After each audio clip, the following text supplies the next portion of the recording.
This is the front page of the New Yorker, April 17th, 23 edition. You might recognize the person on the front, and you might take some notes of the artistic qualities of the portrait. The colors, the rushed lines, maybe the intense expression he's making.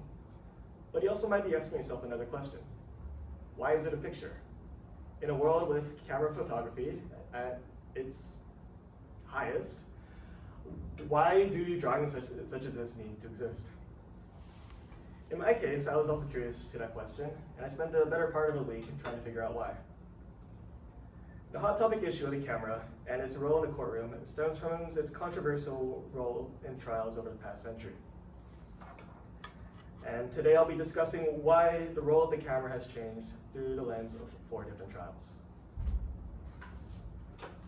First, I'll be talking about the trial that started the whole debate, featuring Bruno Hauptmann. According to Hidea Nashiri in her book, Crime and Justice in the Age of Court TV, cameras and other recording equipment were unrestricted and permitted in courts until 1935. She writes, in or about 1935, attitudes towards in-court coverage of judicial proceedings changed dramatically. But why? The answer is the Bruno Hauptmann trial, where he was convicted for first-degree murder of He's convicted for first-degree murder of Charles Lindbergh's son.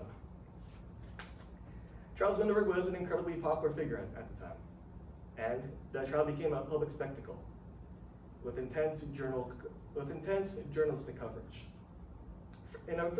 For Frank Lamont writes in an article, cameras might affect courtroom behavior.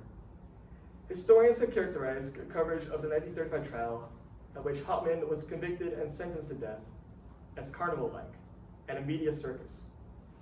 Hauptmann's family long blamed media sensation for a rush to judgment.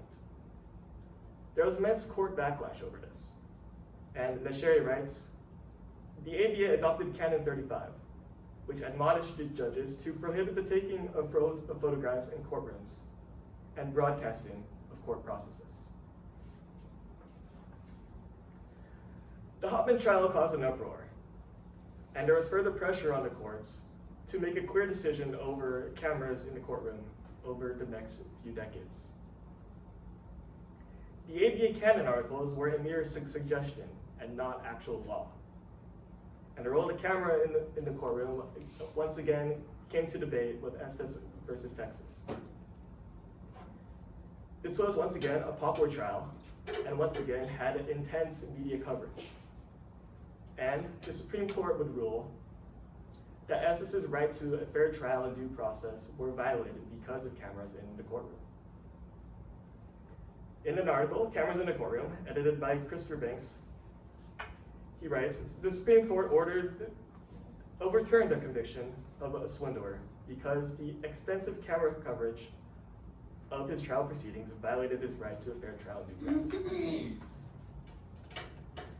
The Supreme Court would once again have to come to a decision later in Chandler versus Florida, where a similar argument was posed. The court did not use Estes versus Texas as a precedent, but did also not make a clear statement as to the legitimacy of cameras in the courtroom. The court's refusal to make a clear stance on the role of cameras in the courts directly impacted the trial of the century, O.J. Simpson's murder trial. In People v. Simpson, the court once again experimented with the use of cameras. Alex Konzinski and Robert Johnson, who wrote of cameras in courtrooms, writes, Judge Lance Ito, after some hesitation, decided to allow a single pool camera operated by Court TV in the O.J. Simpson courtroom. An estimated 150 million people watched the verdict on live TV. Kaczynski and Johnson continue, stating the trial was widely thought to be a disaster and a circus. Many blame the camera, and plans for the camera in the federal district courts was put on ice.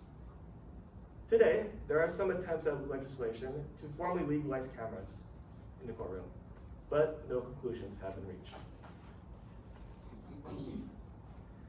The camera in the courtroom has shown to be a touchy subject, and one the federal courts do not wish to make a clear stance about. We've seen how the camera has caused controversy over its history through the lens of multiple trials. And continued use of cameras is still in debate today, with no clear legislation of one way or the other. So the next time you look at a courtroom sketch, take the time to appreciate them and remember why they exist in the first place.